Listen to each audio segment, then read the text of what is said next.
Alright, so today I'm going to be reinstalling my Mini Cooper FRM back into my car. While I was doing the amp and subwoofer installation, I started noticing that things like the window controls weren't working, the windows weren't going up and down.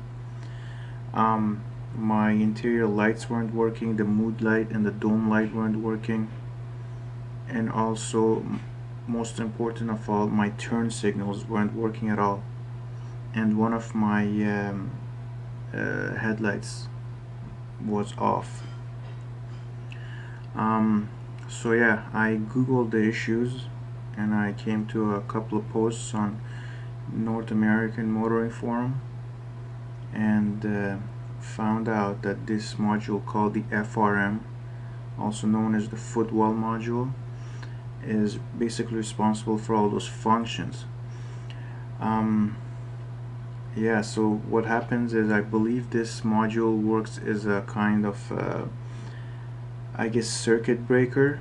So instead of having, so when it detects like low voltage or high voltage or current spikes and things like that, instead of having like those little fuses that cut out doing the job, this device here, it basically cuts power to whatever circuit is causing the problem. So yeah, I assumed that when I was doing my work on the Mini Cooper, installing the amplifier and the subwoofer, that caused some sort of short circuit issue, and this thing just kicked off, and basically all those things that it controls stopped working. Yeah, so I just recently took it to a guy who reprograms these FRMs. I haven't put it in the car yet, but from what he told me, he said this should be functional. So yeah, I'm gonna go out, I'm gonna show how I took it out and how I'm going to put it back in, and fingers crossed the functions come back and this module is functioning and everything works right, because it's from what I've been told and what I've read, it's a pain in the butt to find a similar unit for the vehicle, and brand new ones could, I believe, cost as much as $600 or something.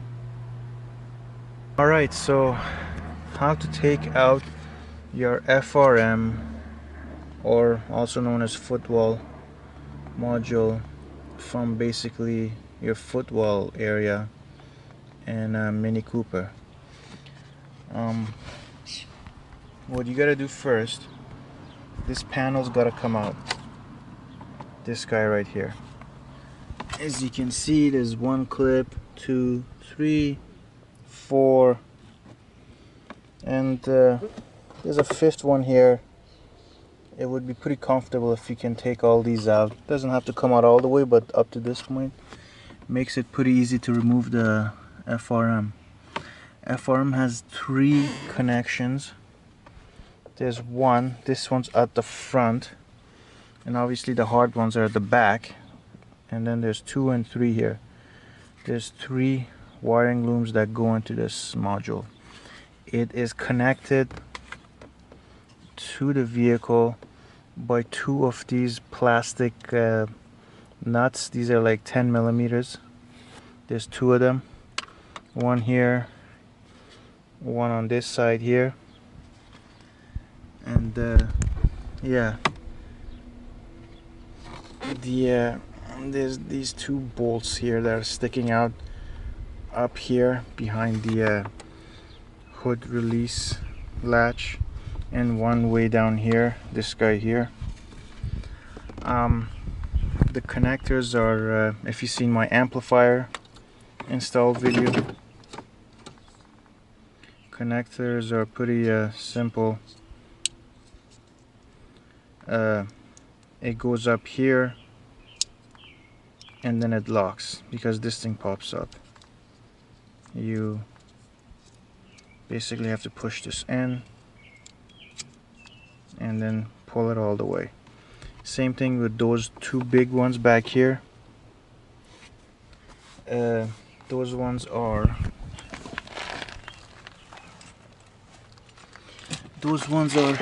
by feel only. You're not gonna be able to see them.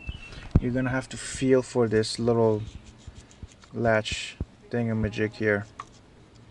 You gotta push this down, then push this the opposite way of how it locks here, and it's all by feel. There's one wiring loop right here. This is the second one. They're not gonna come out. Don't try pulling on them. No point. You just gotta feel your way back here. Basically, when this FRM is in there, you literally have to just feel your way. So take a good look at this mechanism, and it's not that hard to push this down and pull this back. It's just that you have to understand the mechanism and the basically feel for it.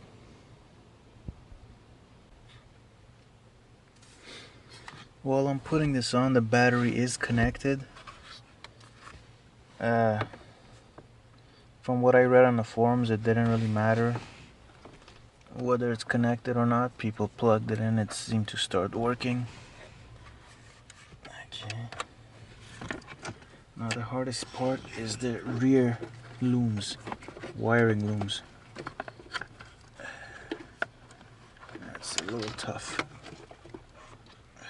Okay.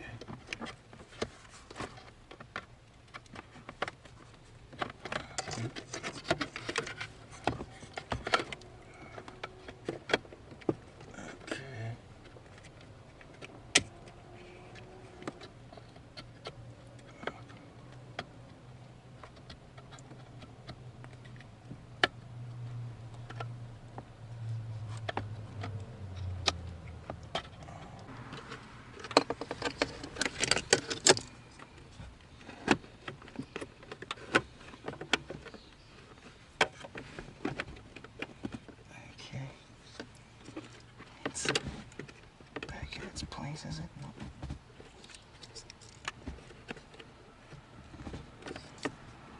Okay. And how about this? Not quite. There we go. That's in there.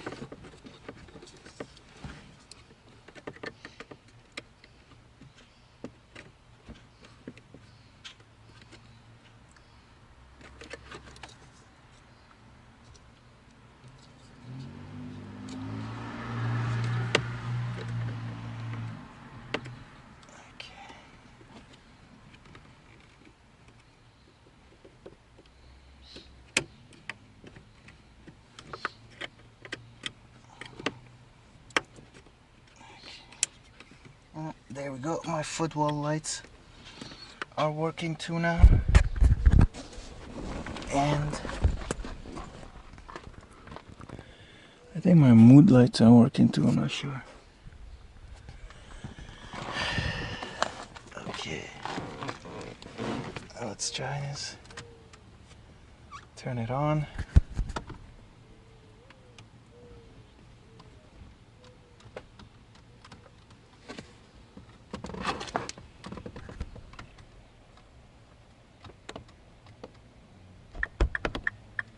Signal's working. Yep.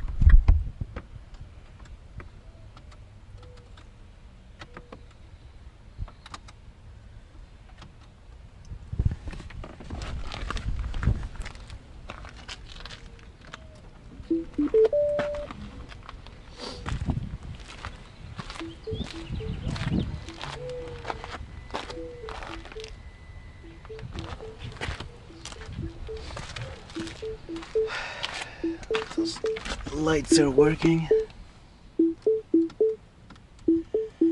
Windows are not yet working.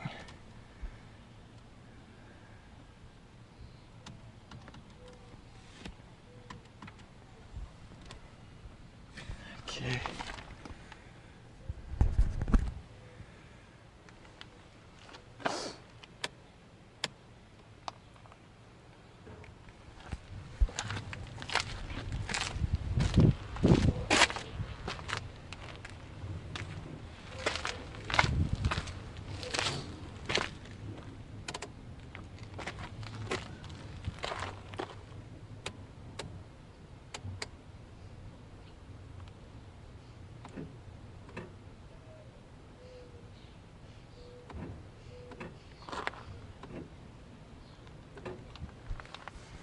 high beams are working.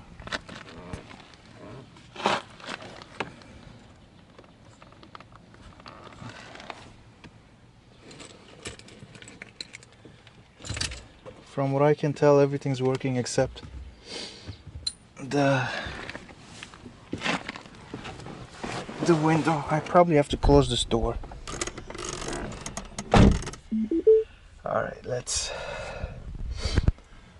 try that.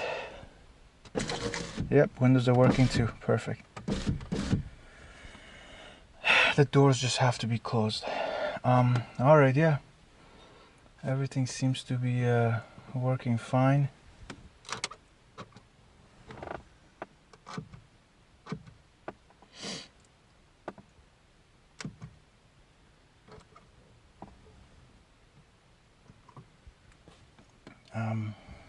Yep.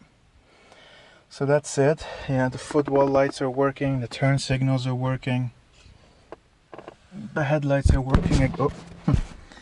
The headlights are working again. The windows are working again, rolling up and down. And yeah, that's it. Yeah.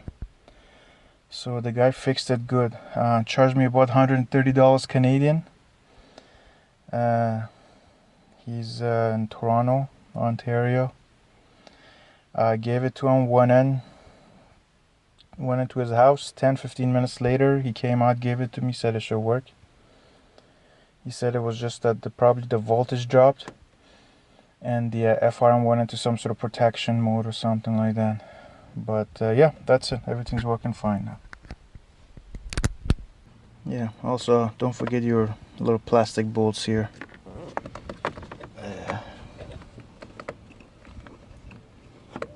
One goes down there.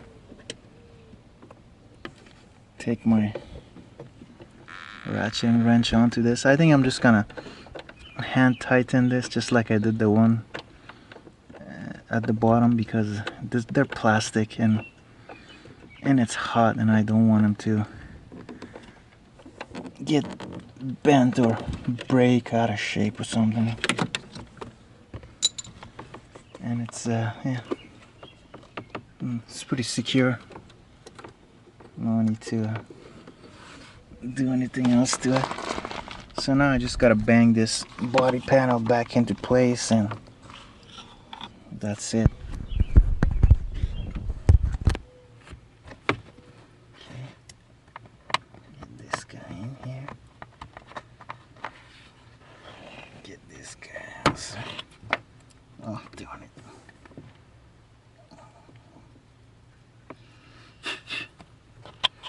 Get this guy in its place.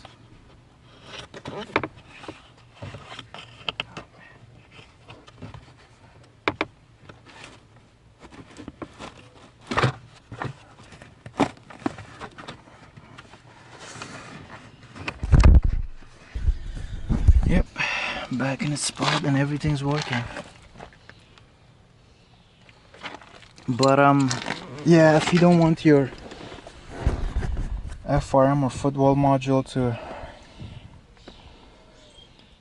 go into some sort of protection mode or get its programming corrupted or even burning out, you gotta make sure your battery voltage is doesn't dip below, like, I guess the standard 12 volts or something, because I've read even people who boost their cars tend to screw up the module.